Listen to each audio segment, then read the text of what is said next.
I've stood in front of a camera my entire life. I've played killers, cops, cowboys who never flinched. I've walked through fake wars, fake deaths, nightmares built only to be cut at the end of a scene. But nothing compares to what I'm about to say now, because this time I am not risking a character. I am risking the real man behind all of them. I put my reputation, my career, my friends, even the name Hollywood built for me, all on the line to follow one person, Jesus Christ. All my life, I thought faith was something to keep quiet, a nod on Sunday, then buried under work by Monday morning. I thought I was strong because I needed no one. I thought that was freedom, until that night. A night that tore apart the illusions I had clung to for years. A night that showed me the price of following him and the even greater price if I turned away. And tonight, I am going to tell you the whole story. No hiding. I didn't have a lightning bolt moment. No thunder cracking open the sky. No voice echoing in the middle of the night. Just a slow, lingering exhaustion that had been building for years, like a camera that had been running too long, overheating because no one bothered to turn it off. On the outside, everything looked fine. The films kept releasing, the awards kept coming, people still called me a legend.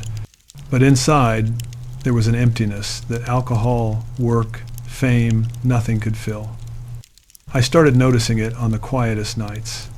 Not on red carpets, not in interviews, only when I was alone in a silent house, when the ticking of the clock became the loudest sound in the room. You understand that feeling, only after you've gone far enough. The world is full of noise, but inside, the silence is terrifying. During those years, an old friend of mine changed. I'd known him for a long time. We used to be the same, skeptical, stubborn, self-reliant. But one day, he started talking about Jesus. Not in a fanatical tone, not like a church salesman. He just became calmer, less irritable, less desperate to win every argument. Something in his eyes softened. At first, I thought it was a phase. People get older. They cling to something for comfort. That's what I told myself. I teased him, asked, "You planning to become a pastor now?"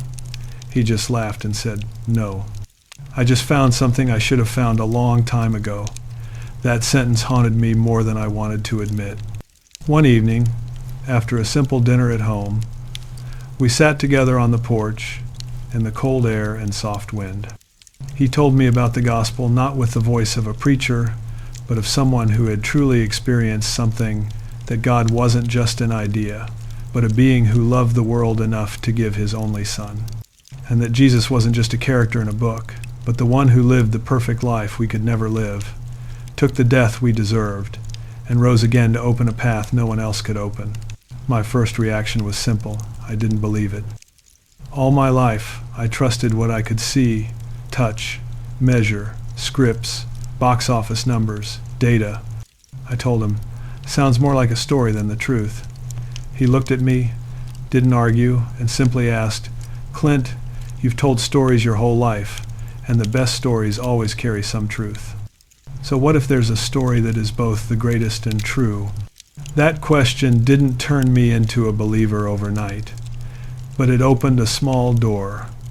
For the first time in years, I picked up the Bible not out of cultural curiosity, but because I needed answers. I started reading the Gospels quietly, alone, without telling anyone, and I found a Jesus very different from the stained glass ornaments or political slogans, not a comfortable religion, a being both gentle and sharp, full of mercy, yet intolerant of lies. The more I read, the more I felt two things at once, being pulled closer and wanting to step back. Because if what he said was real, then my whole life of I am enough on my own was nothing but a thin coat of paint over weakness. But that was the moment I stepped into this journey, not when I knelt to pray, but when I first admitted to myself that maybe I wasn't as strong as I thought. That was the doorway. And from there, everything started to change. I didn't see him immediately. There was no figure appearing in the living room, no thunder shaking the window frames. It began on a night that felt ordinary, just like the hundreds before it. I sat alone in my study, the desk lamp on, a script tossed to the side, the Bible open in front of me, though I had read the same line 3 times without remembering a single word. Everything in that room was familiar, the movie posters on the wall, the gold statues, the plaques, symbols of a successful life. But that night they looked hollow, like props left behind after a scene that wrapped long ago. I could hear the ticking of the wall clock. That sound, to an old man, can sometimes be louder than all of Hollywood combined. I closed my eyes, leaned back in the chair, my hand still resting on the Bible. I wasn't praying in any proper sense. I was just speaking under my breath, half-formed words, half a sigh. If you're really there, if all of this isn't just a beautiful story people tell themselves to feel better, then I need to know. I've gone too far to play pretend. I don't know when I fell asleep. I only remember the room slowly drifting into a different kind of silence. Not the lonely silence I knew so well, but a thick, almost tangible stillness, as if the air itself had changed. Not colder, not warmer, just heavier, in a way that made you want to kneel, not run. When I opened my eyes, the light in the room wasn't the same. The lamp was still on, but there was another light source unknown, not harsh, not blinding, simply there, covering everything with a strange warm glow. And I knew, not with logic, but with an instinct deeper than anything I'd ever felt, that I was no longer alone. Someone was standing there, facing me, not the kind of figure you see on greeting cards or church paintings. No halo, no flowing robe. Just a man with a gentle yet weary face, eyes that held sadness, determination, and something I have no word for except mercy. I didn't ask who he was. I didn't need to. I've acted long enough to know the difference between what's fake and what's real. The one standing before me was not a sleepless hallucination, not a character I built in my mind. I knew it was him before the thought even fully formed, Jesus Christ. The strange thing is, I wasn't afraid in the way that makes you want to run. My body shook, my knees almost gave out, but it wasn't terror. It felt like a stubborn child, suddenly realizing that the father he rebelled against his whole life had been standing there all along, waiting for him to come home. Part of me wanted to shout, "I am not worthy." Another part just wanted to collapse into silence. He looked at me. No accusation, no criticism, no mention of any film, any scandal, any mistake the world had discussed to death. His gaze went straight through everything I had used to armor myself. The toughness, the sarcasm, the indifference. I felt like he was looking directly at the part of me I rarely dared to face, my soul. When he spoke, his voice wasn't thunderous like in the movies. It was low, steady, close, so close I felt like I could reach out and touch it. He said only one simple sentence. No complex theology, no long sermon. "Clint, you've stood alone long enough." That was all. Nothing more. But in those 4 or 5 words, there was a weight that made every line I had ever delivered on screen feel empty. I understood this wasn't just another scene. There was no director off camera, no second take. This was real. And I was standing before the one I had been reading about for weeks, never imagining I would actually meet him. And that was the moment I knew. My old life, no matter how bright it looked from the outside, could not continue unchanged after tonight. He didn't step closer. He didn't look away from me either. He just stood there, in that strange glow, like the only remaining streak of light in a room, long accustomed to the darkness of cigarette smoke and sleepless nights. I opened my mouth but had no idea what to say. Apologize. Justify myself. Or pretend this was only a dream. In the end, he was the one who broke the silence. "You've stood alone long enough," he repeated. "Now look. Not look at him. Look at myself." In that moment, the room seemed to disappear. No desk, no chairs, no posters, no golden statues. Before me, like a massive screen, were scenes from my own life. Not the edited shots, not the flattering angles, not the polished lighting or rewritten dialogue. These were the raw takes, the ones no director would ever want to show an audience. I saw a younger version of myself on set, yelling at the crew because a small detail wasn't to my liking. I saw the assistant's face drop, swallowing her anger. I saw the eyes of someone behind the camera, part admiration, part fear, part distance. I heard the words I had said, sharp as knives, forgotten by me the next day, but never forgotten by the ones who heard them. Then the scene shifted. I saw myself in a kitchen years ago.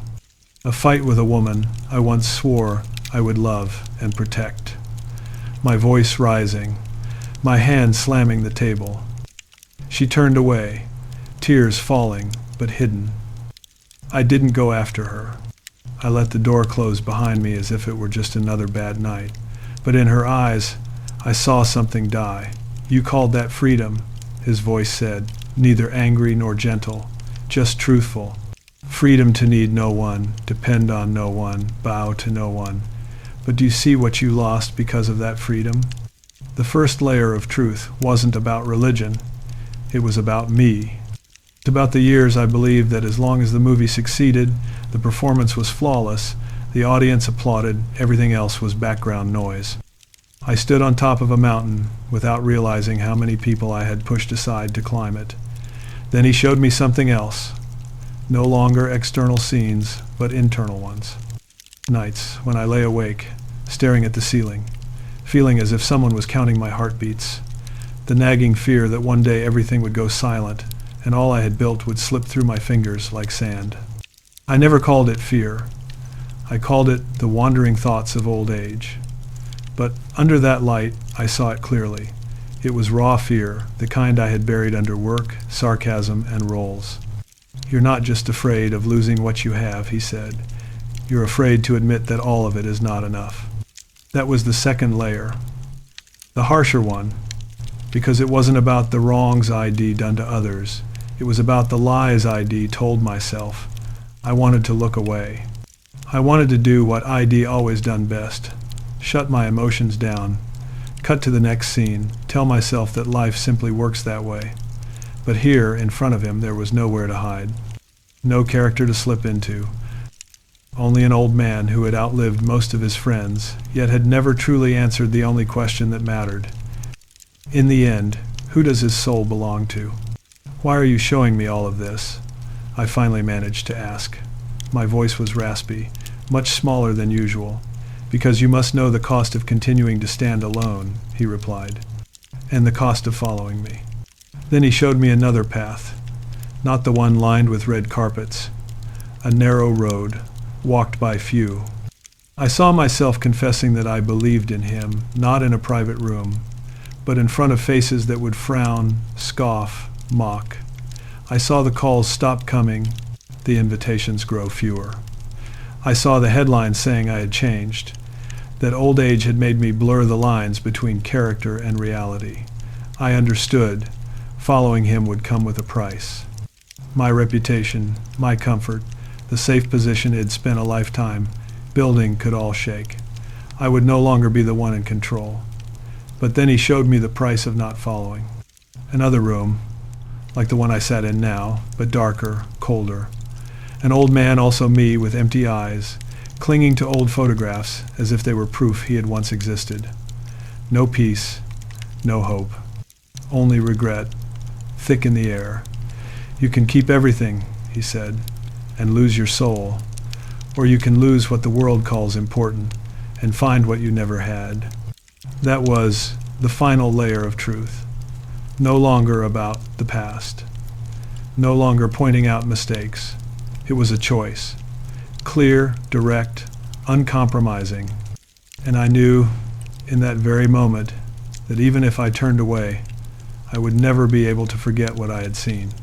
I had acted out countless scenes of collapse, the man who receives news of his wife's death, the soldier watching a comrade fall, the killer finally caught by his own conscience. The director would shout action. I would throw myself to the ground, scream, punch a wall, cry real tears or fake, depending on the day. Then cut. Everyone went back to their marks, and the emotion was folded away for the next scene. But that night, there was no cut. No cameras, no character to hide behind. When the two paths appeared before me, one where I kept everything but lost myself, and one where I lost much but found him, the first thing I felt wasn't heroism. It was fear. Raw, primal fear no director ever trains you for. I saw my whole life like a house built from planks of fame, money, and the image of the man who fears nothing. And now a hand was gently touching those planks, asking, "Will you let me take these down?" And I realized, deep inside, I had never stopped clinging to them like a child clutching his last toy. I wanted to say yes with certainty, the way preachers talk about surrender, but the word wouldn't come out. Something else broke through instead. Shame, the kind that makes you feel as though your entire life has been one long performance designed to avoid this exact moment. My lips trembled, my chest tightened, and I heard myself whisper, hoarse, so soft even I almost didn't recognize it, "I am afraid." I was afraid of losing the way people saw me, afraid of walking onto a set with the label "the old guy who found religion," afraid of pity, of mockery, or worse, indifference, afraid that the people I respected would turn away, that doors opened for decades would quietly close. I, who built an entire career on the image of fearing no one, finally had to admit before him that I feared everything. When that confession escaped me, something inside cracked, not on the surface but deep, in the place I had locked away for years. Tears spilled out, not the tidy, controlled kind that make for a beautiful shot, but the uncontrollable kind, as if decades of restraint were breaking at once. I bowed my head, covering my face with my hand, like a child who doesn't want to be seen crying. I started mumbling things I had never said aloud to anyone, the people I had hurt, the decisions I knew were wrong but made anyway because they were good for my career. On the times I heard a small voice inside telling me to stop, but I pushed forward because I refused to lose control. I spoke names, situations, moments, the ones that returned in the dark, in sleepless nights, to claw at me again and again. I expected him to judge, to list every mistake, every stain, but he said nothing. He simply stood there, letting me fall apart, and that silence made me cry even harder. Not the silence of judgment, but the silence of a father letting his child finally cry out all the things he has spent a lifetime pretending don't hurt. In the middle of my sobbing, I heard his voice, not loud, but clearer than any noise ID ever heard in my life. "I already know, Clint. I knew before you spoke. I am not waiting for you to be perfect. I am waiting for you to be honest." And that sentence felt like a knife in a hand at the same time. It cut through the final illusion that I could save myself by trying harder, acting better, living morally. And at the same time, it pulled me back from a cliff I could never climb out of on my own. I understood in a way words can't fully capture that this wasn't a negotiation. I wasn't bringing him a polished resume to earn his approval. I was bringing him a pile of ruins, and somehow he did not turn away. That was the real breakdown. Not a scene, not acting.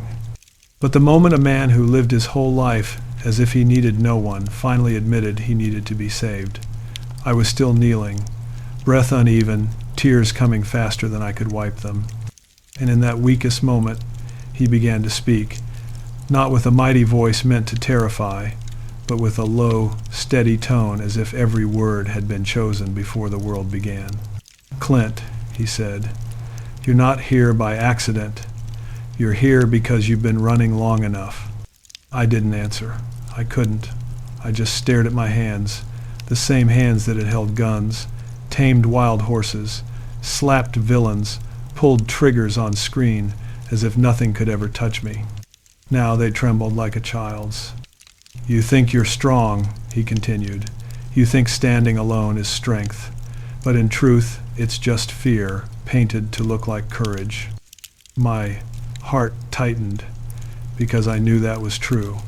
For years, I had done everything to avoid weakness. Work until exhaustion. Let no one close. maintain the image of a steel man, even as the inside was falling apart.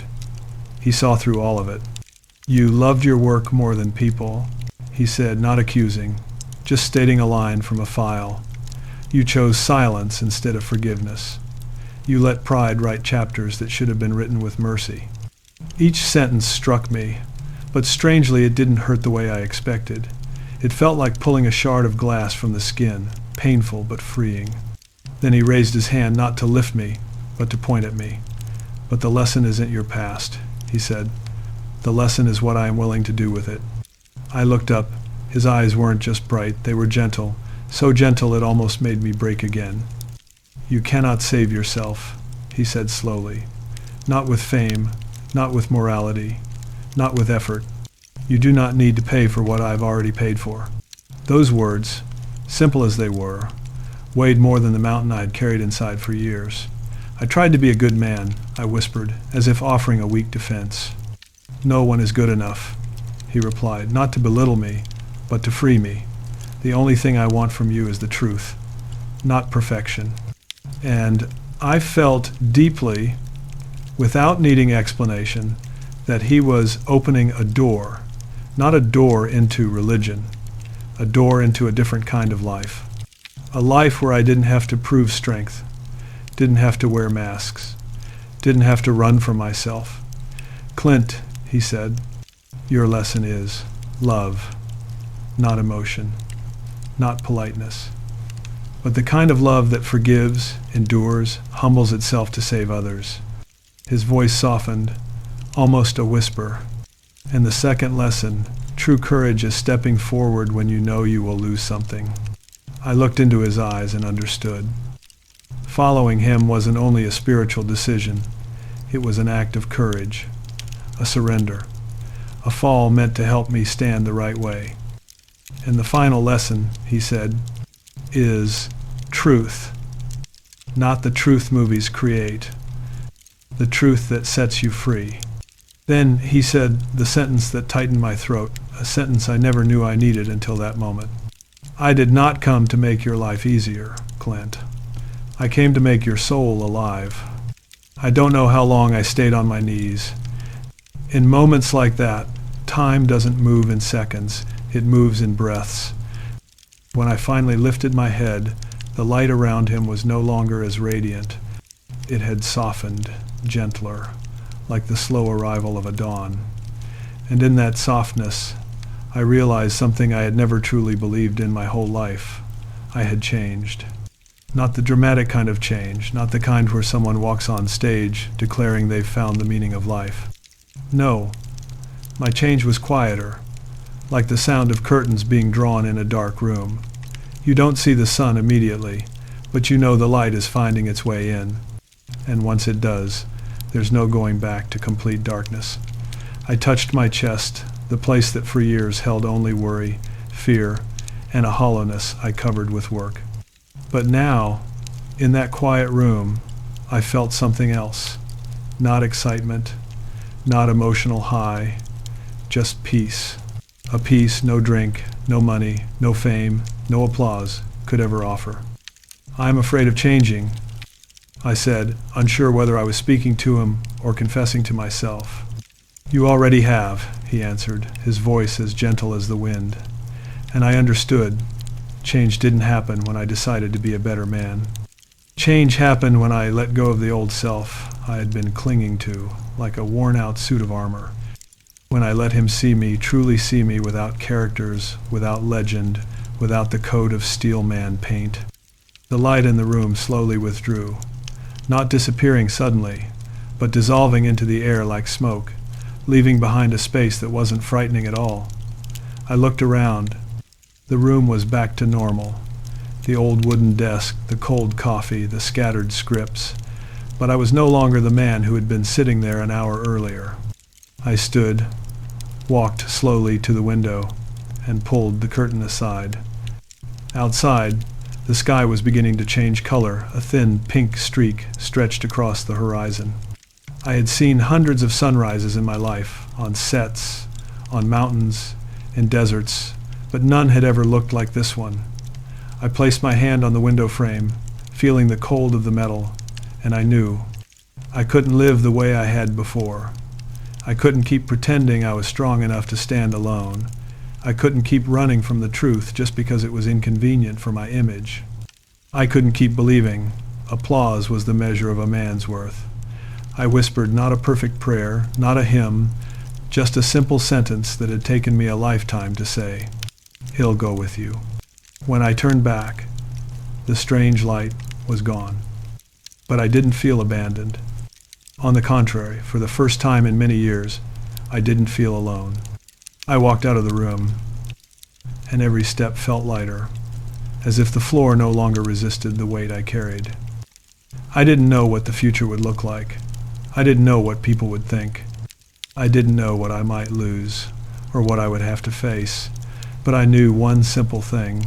For the first time in a long time, I was walking in the right direction, and that is the real transformation. No spectacle, no noisy miracle, just an old heart finally willing to open. There is a kind of silence you only hear when you've lived long enough, not the silence of loneliness, not the silence of fear, but the silence of truth, a truth no longer drowned by the noise of the world. After that night, I began to hear that silence, and it followed me in the morning as I made coffee. It sat beside me during long afternoons, without shoot schedules, without whirring cameras. It appeared in the smallest moments, sunlight on my hand, wind passing through a window, to the early bird song.